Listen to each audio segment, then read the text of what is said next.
Sourdough bread has probably been the trendiest food over the past year. Beginning your own sourdough can be a little intimidating. A potato sourdough, however, can appear even more so because it doesn't act the same as a regular sourdough. Reality is, both are quite resilient. With so many sourdough recipes out there, I feel the world could use something slightly different. Potato sourdough creates a fantastic naturally occurring yeast and should be the new sourdough favorite.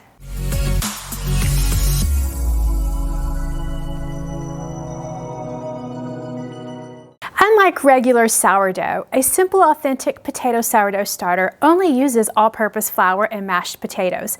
Thus, the process of making the yeast is a bit different because we don't have the microorganisms from other whole grain flours to feed the yeast. Instead, we have potato starch.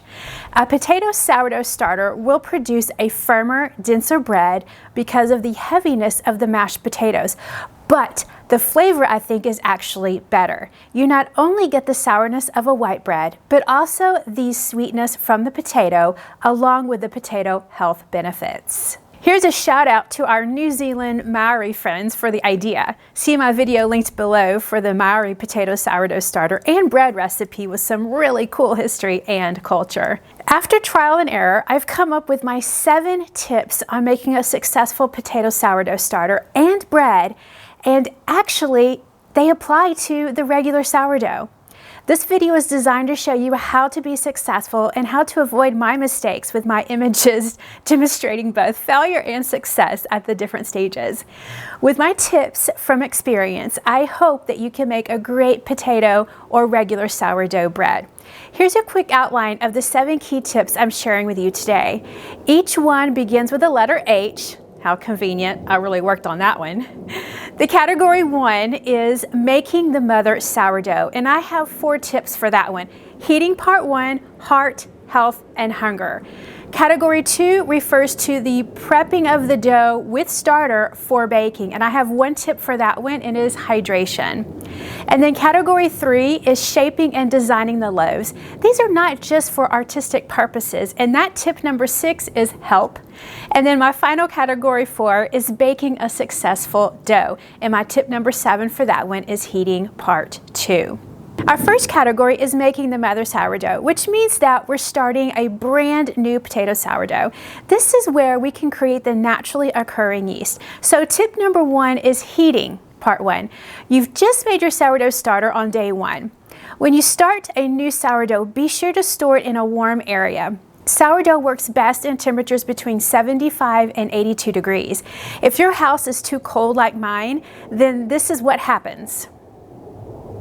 The best place I have found to store my sourdough is in the oven with an incandescent oven light bulb on. An LED light bulb will not work because it doesn't produce enough heat. With the internal oven light on and the door closed, you will have a constant temperature of around 80 degrees. Keep in mind your oven is turned off. It's only the light bulb that is on.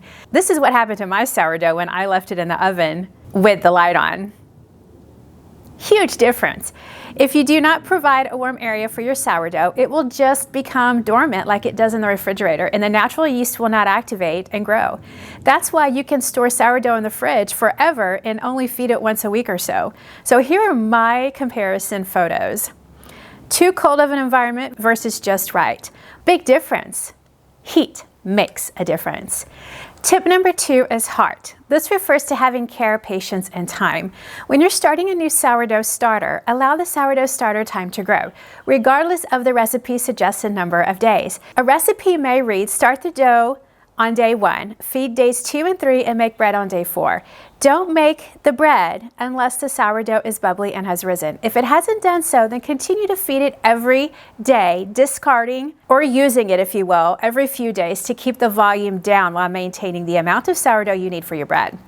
So continue to do this until the sourdough starter is ready. Then follow your recipe directions. So a potato sourdough will not be as bubbly or rise very much as regular sourdough. So fermentation is very short, only a couple of days. Tip number 3 is health. A healthy sourdough starter is bubbly, risen, and for the potato sourdough, may have a clear, liquid formed on top.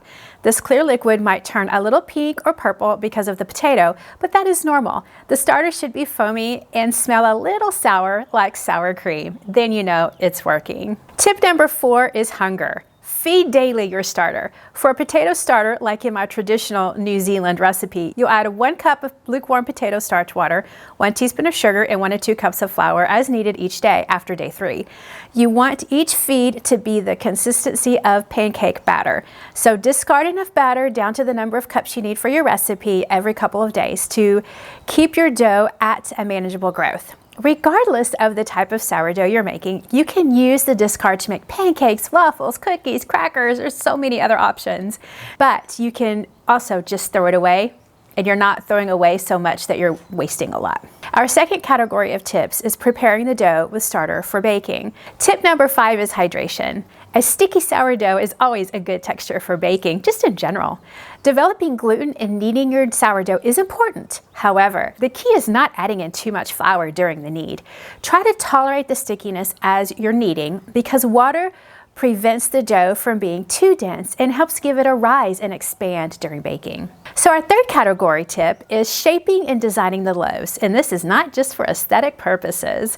So my tip number 6 is help. We have to help the dough because we need to control it. So as sourdough bread bakes, it needs room for expansion. If you've ever made sourdough bread before, you have probably seen sections of your bread that appear to have blown out while baking. Since the dough grows, it's like water. It moves in the path of least resistance. Thus, wherever there's a weak point in the dough, like a small crack, that's where the dough will separate. If you want a pretty dough, then you need to control those weak areas. You can do this simply by creating the weak points in areas that are aesthetically pleasing to you. You just cut a 1/4-inch slit into the dough where you want the expansion to occur, so as the dough grows, it will grow primarily in those created weak areas. Have fun with the slits and make shapes or designs. You can make your dough really pretty by putting in a various amount of slits. Our fourth and final category is baking a successful dough. My tip number 7 is heating, and this is part 2. This refers to the baking portion. So a Dutch oven is a key component to the dough rising in the oven. Sourdough browns and forms a hard crust quickly if baked on a cookie sheet.